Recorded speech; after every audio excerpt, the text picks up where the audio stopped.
Well, Daryl, this cow was first reported sick about a month ago. Its brain tissue was eventually tested and came back positive for BSE. Meantime, cattle producers say it's not good news, but it should not affect exports.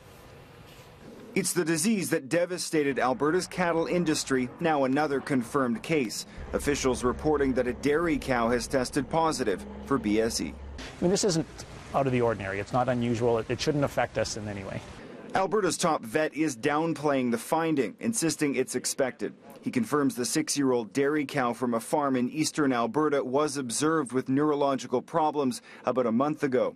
It tested positive for mad cow a few weeks later. Officials say it never entered the food chain and there's no risk to human health. It shows that we have BSE under control. We test thousands of animals every year for BSE in Alberta and the rest of Canada, and we find it the odd time, which is completely expected. Mad cow disease first made headlines in Alberta back in 2003 when a cow from this farm in northwestern Alberta tested positive.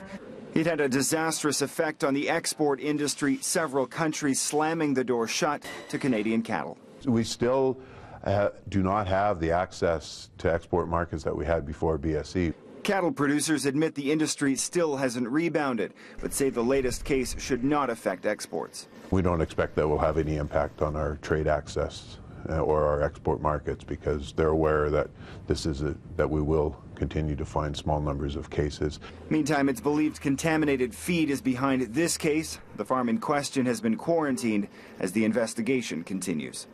And cattle producers tell us that this cow may have been contaminated before new feed rules came into play back in 2007. There have been 18 cases of BSE in Canada in the last 8 years, Daryl. So how is the industry so sure that this case won't have any effect? Well, it really is a different world than it was in the height of the BSE crisis. There are better systems in place to prevent the spread and to catch cases that do arise earlier. Now, currently, Canada is rated as a controlled risk for BSE, and that's not expected to change. Scott Roberts with that live report. Thanks, Scott. You're welcome.